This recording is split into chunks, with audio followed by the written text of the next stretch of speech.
Kailangan mo may excess lot kasi pangarap mo magkaroon ng 3 bedrooms, dalawa ba ang anak mo, babae, lalaki. So, saan kayo matutulog? So, itong video na to, yung excess lot nito is ginawang extra room for the parents. So, tara, tripping tayo. So, si Pagsibol Village Southwest ng Naik Cavite is RFO this year. Ito po ay duplex house or twin house dahil po dalawa lang po yung magkatabi. Isa lang po ang nakadikit sa'yo. Itong sobrang lote mo, excess lot mo yan, parking mo yan, 2-car park provision. Ito din yung kanya. So, bago yung bahay. So, pag ganito po kasi is matahimik ang buhay natin. Lalo pag nako-cover na yan. Lalo pag na-extend na yan.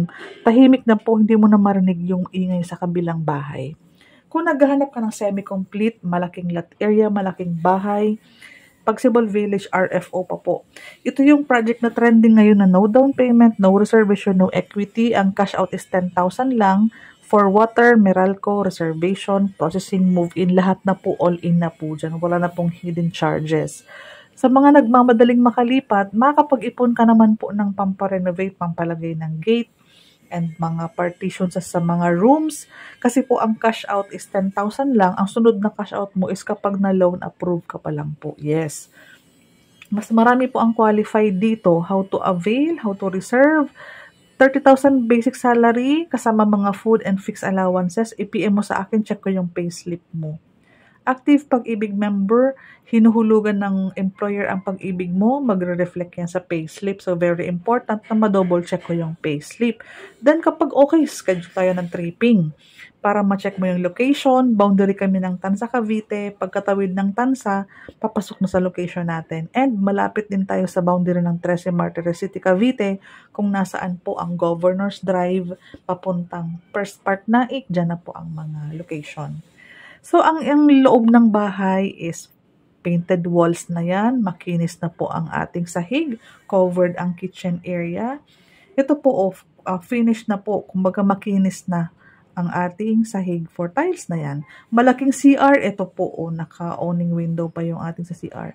Covered kitchen area, ito pwedeng maging temporary kitchen mo, pwede mong lagay sa likod yan. And yung ating ceiling is may heat insulator na. Papansin mo, kung ito aalisin mo, pwede maging dining area, and then ang laki ng living area mo kasi ito pwede mong alisin, pwedeng dining area itong side mo to. Ilabas mo dun sa labas kung gusto mong malaking kitchen area or dining area, pati yung service area. Ayan po, Ang harapan may may space pa. So sa second floor, dahil wala tayong down payment, reservation, no equity, 10,000 cash out only, ang unang hulog is mga January na February. So, pwede mong mapag-ipunan yung pang-ceiling, partitions, and yung pang-tiles, di ba po? O, 2 bintana, may butas na for aircon, may mga saksakan po yan. So, ito, sobrang unti na lang ng budget for the 2 rooms or built-in cabinet sa gitna. Ayan, kaysa may partition, ceiling, tiles. Yan na lang po. Basically, ang ipapagawa mo. Kasi painted walls na po semi-complete na. Pati yung ating mga butas for aircon, mga nakaabang na yung mga socket natin. View from the top, ganyan po pag may sobrang lote. Pwede mong maging extra room, pwede mong maging home office, pwede, di ba? Or pwede mo siya maging malaking kitchen area or dining area. Depende sa preference ng mga buyer. Naka-open layout ito, maganda yung plano mo, di ba? Masusunod siya. Ganyan po, madaming bintana sa baba, pati CR natin, yan. Isang car park, 2 car park, pero pwede mo itong i-expand, pwede mo itong i-covered dining area, kitchen area. So, madaming bintana. Sa taas naman, nakadalawang bintana each room, o diba po? Kaya maginhawat matipid sa kuryente, maliwanag, maaliwalas, mahangin. So, very nakakatuwa na may mga project kami at the moment. So, habol tayo kung interesado. Please do your own research about Pagsibol Village. Taga dito lang po kami. Pwede mo akong tawagan sa mga ibang katanungan para makatulong sa inyo yung mga details na gusto niyo pong malaman about Pagsibol Village Southwest. Madami na kaming Pagsibol dito. Kami po ay nakatira sa Pagsibol Village 1 and 2 sa pinakauna. May 3, may 3B, may 4A, may 4B, may South, may Southwest. Yan po. Phase 5 na po ang ino-offer namin at the moment, itong sliding windows na ito. So, tahimik ang community kasi 54 square meters ka with extra lot. So, hindi tabi-tabi ang mga bahay. So, kahit lifetime nang magstay dito, hindi ka na mag-upgrade, hindi ka nalilipat ng panibagong bahay dahil malaki yung lupa, malaki yung bahay, maluwag ang living area. Pwede mong ilabas yung kitchen area para maging malaking kitchen, yung dining area mo sa loob. Manood ka po ng mga ibang vlog ko about Pagsibol Village Southwest, mga renovated, ayan po.